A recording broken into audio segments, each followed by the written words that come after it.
तो hi everyone. तो आज हम वे ऑप्टिक्स का कंटिन्यू करेंगे। लास्ट टाइम अगर आप लोगों को याद हो तो मैंने कहाँ पे छोड़ा था। मैंने आप लोगों को बताया था कि अगर हमारे पास दो सोर्स हैं S1 और S2 और ये हमारे पास कोई स्क्रीन है लेट से। तो यहाँ पे ये अपने पास मान लो कोई स्क्रीन है। तो इस स्क्रीन के ऊपर जो वेव्स हैं वह ऐसे दो सोर्सेज से जो कि कोहेरेंट है, तो कोहेरेंट सोर्सेज से वेव्स पहुंच रही। और यहाँ पे क्या होता है, क्योंकि इसके लिए पाथ लेंथ कुछ और होता है, इसके लिए पाथ लेंथ कुछ और होता है, तो इन दोनों के पाथ लेंथ की वजह से यहाँ क्या प्रोड्यूस हो जाता था, पाथ डिफरेंस। और इस पाथ डिफरेंस के कारण क्या आता था, फेज डिफरेंस, जिसका हमने फॉर्मूला निकाला था delta phi was equals to 2 pi by lambda into delta x.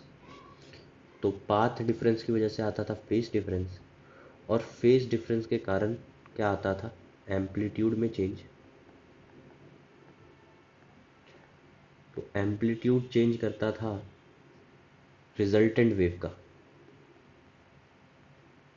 तो रिजल्टेंट वेव का एम्पलीट्यूड चेंज करेगा जैसे जैसे हम स्क्रीन के ऊपर अलग अलग पोजीशंस में पहुंचेंगे। पाथ डिफरेंस आएगा, उसके कारण फेज डिफरेंस आएगा, और उसके कारण एम्पलीट्यूड में चेंज आएगा। एम्पलीट्यूड में चेंज कैसे आ रहा था, तो क्योंकि अगर आपको याद हो, ए नेट हमने क्या निकाला था, A1 square plus A2 square plus 2A1 A2 cos of phi. और इस एम्पलीट्यूड चेंज की वजह से हमारे पास क्या आ रहा था, इंटेंसिटी में चेंज आ रहा था। तो इंटेंसिटी में चेंज आ रहा था जिसके कारण हमको डार्क या लाइट ब्राइट, डार्क और ब्राइट फ्रिंज दिखाई देते थे, फ्रिंज या बैंड्स बोल सकते हैं उसको। और इसी फिनोमिना को हम लोग इंटरफेरेंस बोलते हैं। ठीक है। तो इंटरफेरेंस की डेफिनेशन क्या हो जाएगी, तो इंटरफेरेंस की डेफिनेशन हो जाएगी कि when a two waves of with constant phase difference superpose, so two waves with constant phase difference superpose, there is change in intensity with respect to position, and this phenomena is known as interference. तो अब interference दो types के हो जाएंगे।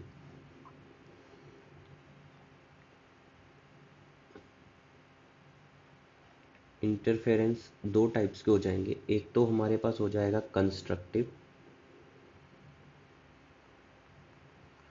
और एक हो जाएगा डिस्ट्रक्टिव। तो एक हो जाएगा कंस्ट्रक्टिव इंटरफेरेंस और एक डिस्ट्रक्टिव। तो पहले हम लोग कंस्ट्रक्टिव इंटरफेरेंस को पढ़ते हैं।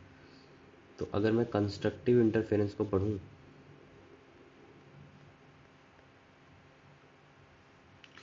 तो कंस्ट्रक्टिव इंटरफेरेंस में जो ए नेट होगा वो हमारे पास मैक्सिमम वैल्यू होगी, और इसके कॉरस्पॉन्डिंग मेरे को इंटेंसिटी भी क्या मिल रही होगी, मैक्सिमम। तो दोनों ही देखते हैं। सबसे पहले अगर मैं एम्पलीट्यूड की बात करूं, तो ए नेट हमने क्या निकाला है, root of A1 square plus A2 square plus 2A1 A2 cos of phi. तो अगर मेरे को ए नेट को मैक्सिमम करना है तो कॉस फाई की वैल्यू क्या हो जाएगी, 1। अब कॉस फाई की वैल्यू, ये फाई क्या था, ये फाई था face phase difference between two waves जो वहाँ पहुँच रही थी। तो कॉस फाई अगर 1 है तो फाई की वैल्यू क्या क्या हो सकती है, तो फाई की वैल्यू हो सकती है, अगर कॉस का ग्राफ बनाए हम लोग, तो कॉस का ग्राफ कुछ ऐसा होता है। तो कॉस का जो वैल्यू 1 है वो कब कब आ सकता है, 0 या 2 पाई, या दोबारा फिर कब आएगा, 4 पाई। मतलब हमेशा 2 पाई के इंटरवल के बाद जो फाई की वैल्यू है चेंज करेगी। तो हमारे पास वैल्यू क्या हो सकती है, 0, 2 pi, 4 pi, 8 pi and so on. तो ये मेरा फाई जो है आ जाएगा। और मेरे को पता है जो फेस डिफरेंस होता है दैट इज़ 2 पाई/λ into delta x, so that I can write as 0, 2 pi, 4 pi, 8 pi, या यहाँ पे 2n पाई भी लिख सकता हूँ मैं, मतलब इवन मल्टीपल ऑफ पाई होगा।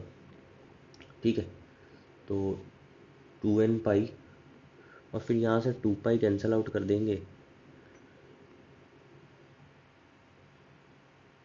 तो यहाँ पे अगर आप देखोगे तो आ जाएगा क्या, delta x is equals to अगर यहाँ पे देखिए 2 पाई कैंसिल आउट हो गया था, अगर मैं एक जनरल रिलेशन लिखूँ तो क्या आ जाएगा, एन लैम्डा, डेल्टा एक्स आ जाएगा एन लैम्डा। तो पाथ डिफरेंस जो हो जाएगा, फेज डिफरेंस हो जाएगा 2n पाई, और पाथ डिफरेंस कितना हो जाएगा, एन लैम्डा। ये दोनों चीज़ें आपको याद होनी चाहिए। तो ये हो गई बात पाथ डिफरेंस और फेज डिफरेंस के। तो इसके कॉरस्पॉन्डिंग अगर मैं ए मैक्स निकालूँ तो ए मैक्स क्या हो जाएगा, a1 square plus a2 square plus 2a1 a2, और कॉस फाई की वैल्यू जो है वो हम डाल देंगे 1। तो यहाँ पे आ जाएगा क्या, a1 प्लस a2 का होल स्क्वायर। तो मैक्सिमम एम्पलीट्यूड कितना आ जाएगा, a1 प्लस a2 का मॉड, ये मेरा आ जाएगा ए मैक्स। अब मैं अगर इसको फिजिकली दिखाऊं आपको तो क्या कर सकते हैं, मान लो ये दोनों सोर्स वेव्स थी,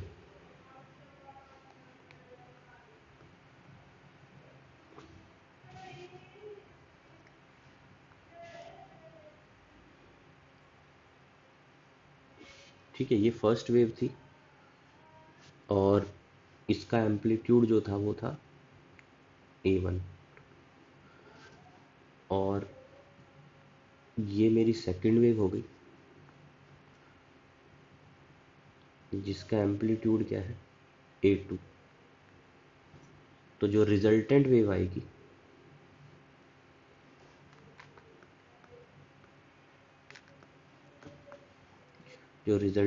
आएगी उसका एम्पलीट्यूड जो हो जाएगा a1 प्लस a2, जो कि ऊपर प्रूव करके दिखाया मैंने आपको। ठीक है, इतनी बात समझ में आई। ठीक है, और फिर हम लोग इंटेंसिटी का भी रिलेशन निकालते हैं। अच्छा, यहाँ पे एक चेंज और कर लेते हैं हम लोग। अगर मान लो आपको क्वेश्चन में दिया होता कि a1 जो है वो a2 के बराबर है, if a1 equal to a2 होता, तो उस केस में a मैक्स आपको कितना मिल जाता, 2a। ये भी आपको ध्यान रखना है। अब हम लोग इंटेंसिटी की बात कर लेते हैं थोड़ी सी। अब पिछले साल जब हम लोगों ने वेव्स पढ़ा था तो मैंने वहाँ पे आप लोगों को एक चीज़ बताई थी कि जो इंटेंसिटी होती है that is directly proportional to A square. So I can say I is equals to के ए स्क्वायर लिख सकता हूँ मैं। तो मेरे को पता है कि ए नेट जो है वो है a1 square plus a2 square plus 2a1 a2 cos of phi. So A net को मैं क्या लिख सकता हूँ, अगर आप देखो तो ए स्क्वायर की वैल्यू हम लोग i/k लिख सकते हैं। तो ये ऐसे था, तो ए नेट स्क्वायर जो हो जाएगा वो किसके बराबर हो जाएगा, a1 square plus a2 square plus 2a1 a2 cos phi. तो मैं ए नेट को क्या लिख सकता हूँ, आई नेट बाय के, और a1 स्क्वायर को क्या लिख सकता हूँ, i1/k, और a2 को क्या लिख सकता हूँ, i2/k, और इसको लिख सकता हूँ 2√i1/k and √i2/k into cos of phi. तो अगर आप देखोगे ये के कैंसल आउट हो जाएगा और अपने पास एक फॉर्मूला निकल के आ जाएगा आई नेट का, क्या, i1 plus i2 plus 2√i1 i2 cos of phi. i1 plus i2 plus 2√i1 i2 cos of phi. तो ये एक जनरल रिलेशन आ गया।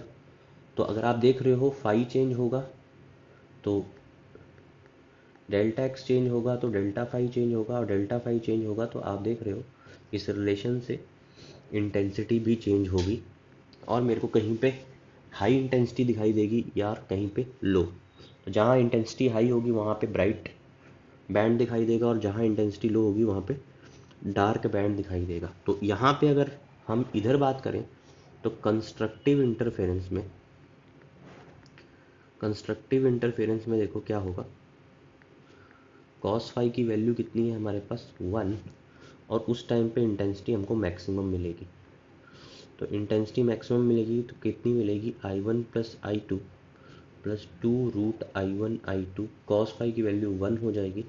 तो इसको मैं लिख सकता हूँ क्या, रूट ऑफ I1 का square plus root of I2 का square plus 2 root I1 I2, या मैं इसको लिख सकता हूँ क्या, root of I1 plus root of I2 का होल स्क्वायर। ये मेरा हो जाएगा आई मैक्स। तो ये हमने बात कर ली कंस्ट्रक्टिव इंटरफेरेंस में। तो कंस्ट्रक्टिव इंटरफेरेंस को अगर मैं रिवाइज कराऊं तो सबसे पहले जो फेज डिफरेंस होगा वो कितने का होगा, 2n पाई का। पाथ डिफरेंस कितने का होगा, n लेमडा का। n lambda in the sense या तो डिफरेंस लेमडा का होगा, या 2 लेमडा का होगा, या 3 लेमडा एंड सो ऑन। मतलब हमेशा जो पाथ डिफरेंस होगा वो इंटीग्रल मल्टीपल होगा लेमडा का। और ए मैक्स कितना होगा, A1 प्लस A2, और आई मैक्स कितना होगा, I1 plus root of I1 plus root of I2 का होल स्क्वायर। अच्छा, यहाँ पे हम एक और फॉर्मूला बना सकते हैं क्या, अगर मैं यहाँ पे एक और फॉर्मूला बनाऊँ, इसी फॉर्मूले से एक और फार्मूला बनाऊँ, अगर I1 is equals to I2 is equals to I naught ले लूँ मैं, तो आई नेट की वैल्यू कितनी हो जाएगी, I naught plus I naught plus 2 I naught into cos phi. तो यहाँ से आप देखोगे ये बन जाएगा कितना, 2i0 plus 2i0 into cos phi. तो यहाँ से 2i0 कॉमन निकाल लो, यहाँ बच जाएगा 1 प्लस कॉस फाई। और 1 प्लस कॉस फाई को क्या लिख सकता हूँ मैं, 2 कॉस स्क्वायर फाई बाई 2। तो यहाँ पे आ जाएगा कितना, 4i0 cos square phi by 2। ये आई नेट आ जाएगा। तो ये भी एक जनरल फार्मूला है, ये तब यूज़ करना है जब दोनों सोर्सेस का इंटेंसिटी क्या हो, सेम हो। ठीक है। और इसके कॉरस्पॉन्डिंग अगर मैं आई मैक्स निकालूँ, if I1 is equals to I2 is equals to I0 है, तो उस केस में ये हो जाएगा root of I0 plus root of I0 का होल स्क्वायर, और ये हो जाएगा 2 रूट I0 का होल स्क्वायर, या 4i0। और वही सेम चीज़ यहाँ से भी आएगी। इस रिलेशन का जो मैक्सिमम कितना आ सकता है हमारे पास, 4i0। ध्यान ये रखना, I0 क्या है, I0 is intensity of individual wave. ठीक है। तो ये हमारी बात हो गई कंस्ट्रक्टिव इंटरफेरेंस की। मेन आपको ये वाली चीज़ें याद रखनी है। ठीक है, ये मेन चीज़ें हैं जो आपको याद रखनी है। आगे बढ़ते हैं। अब हम बात करते हैं किसकी, डिस्ट्रक्टिव इंटरफेरेंस की।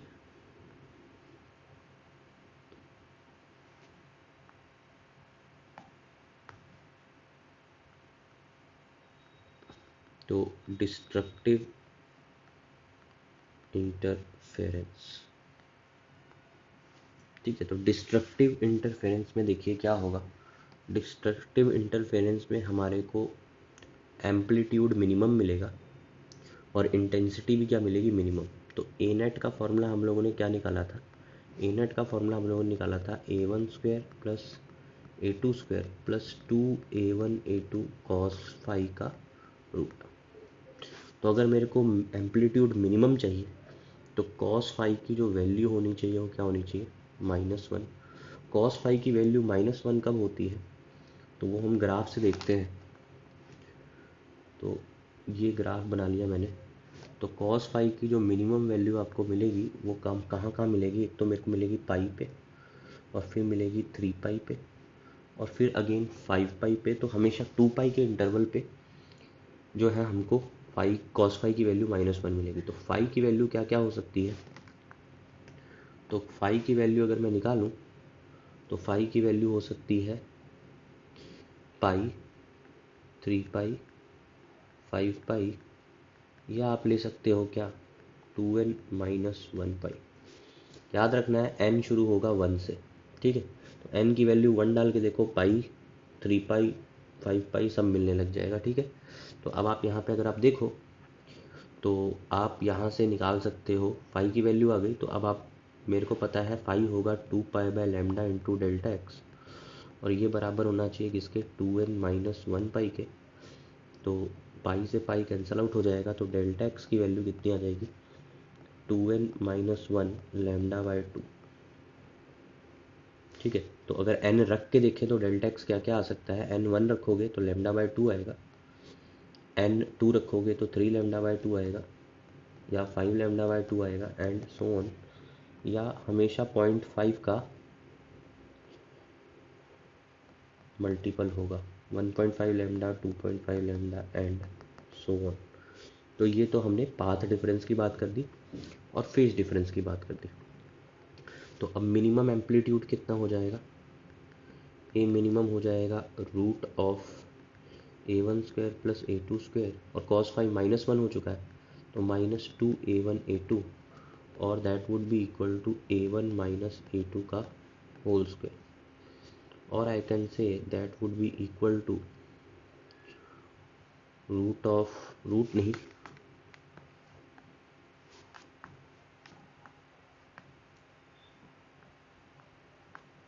ये हो जाएगा मॉड ऑफ a1 - a2। अगर मैं ग्राफ बना के दिखाऊँ आप लोगों को,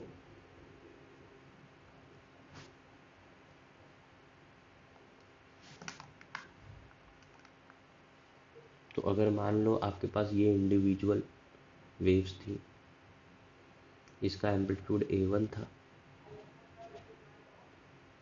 इसका एम्पलीट्यूड a2 था, तो डिस्ट्रक्टिव इंटरफेरेंस में आपको ऐसा कुछ मिलेगा, एम्पलीट्यूड कम हो जाएगा, कितना, a1 - a2, ठीक है। ये डिस्ट्रक्टिव इंटरफेरेंस में होगा। और सिमिलरली इंटेंसिटी की भी बात कर लेते हैं हम लोग। तो इंटेंसिटी की अगर बात करूँ तो इंटेंसिटी का फॉर्मूला हमने क्या निकाला था, तो इंटेंसिटी का हमने फॉर्मूला निकाला था I net = I1 + I2 + 2√I1 I2 cos of phi. But cos phi तो -1 हो चुका है, तो ये बन जाएगा I1 + I2 - 2√I1 I2, या ये बन जाएगा √ऑफ I1 का स्क्वायर प्लस √ऑफ I2 का स्क्वायर - 2√I1 I2, और आई कैन से √ऑफ I1 - √ऑफ I2 का whole square. So this is I minimum. तो I मिनिमम के लिए cos फाई को -1 डाल दिए। तो अगर मैं अब यहाँ पे I max upon I min का रेशियो निकालूँ तो I मैक्सिमम कितना आया था, √ऑफ I1 + √ऑफ I2 का होल स्क्वायर, और ये आया है √ऑफ I1 - √ऑफ I2 का होल स्क्वायर। और जब I1 और I2 बराबर थे तो उस टाइम पे I max आया था 4I0।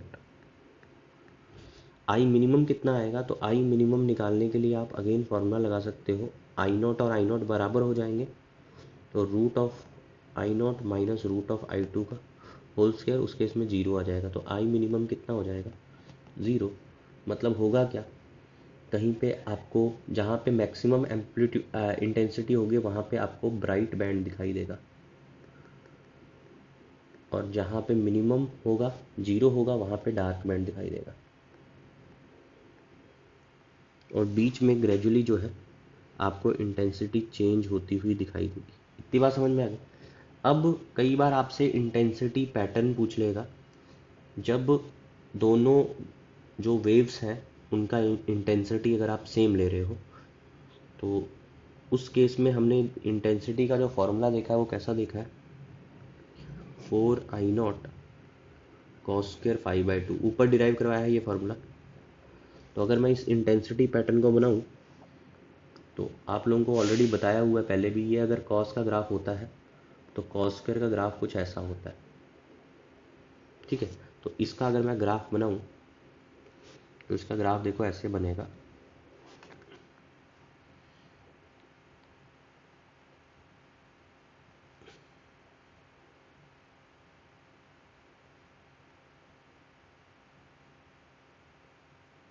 ये मेरी स्क्रीन है और स्क्रीन पे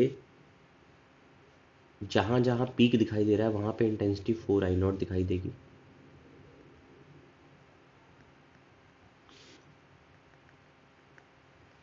और जहां पे इंटेंसिटी 0 है यहाँ मिनिमा दिखाई देगा। तो ये जहाँ पे 4I0 होता है या जहाँ पे मैक्सिमम इंटेंसिटी होती है वहाँ पे इंटेंसिटी मैक्सिमम दिखाई देती है, उस पोजीशन को हम लोग मैक्सिमा बोलते हैं। और ये सारी कंडीशंस हमने निकाली है पोजीशन ऑफ मैक्सिमा के लिए। और जहाँ पे इंटेंसिटी मिनिमम होती है, मिनिमम इंटेंसिटी को हम लोग बोलते हैं मिनिमा, ठीक है। तो जहाँ पे ज़ीरो इंटेंसिटी है वो हमारा मिनिमा का पोजीशन है, और जहाँ पे मैक्सिमम इंटेंसिटी है वहाँ पे मैक्सिमा का पोजीशन है।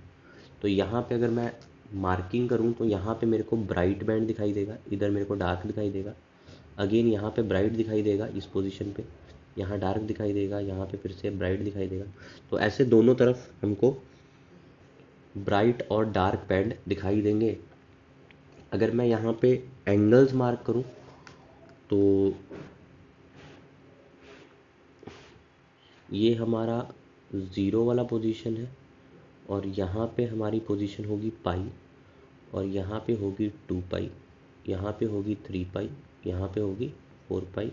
मतलब ये फेज डिफरेंस है जो इन पॉइंट्स पे आएगा, 4 पाई का, यहाँ पे 5 पाई का, एंड सो ऑन।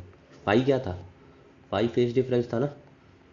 तो जहाँ पे अगर आप देखो कंडीशंस देखो, तो जब फाई 2n पाई था तो n को 1 डालूंगा 2 पाई, 4 पाई, 6 पाई, इनफैक्ट 0 भी डालूंगा तो यहाँ पे हमेशा मेरे को क्या दिखाई देगा? ब्राइट बैंड दिखाई देगा।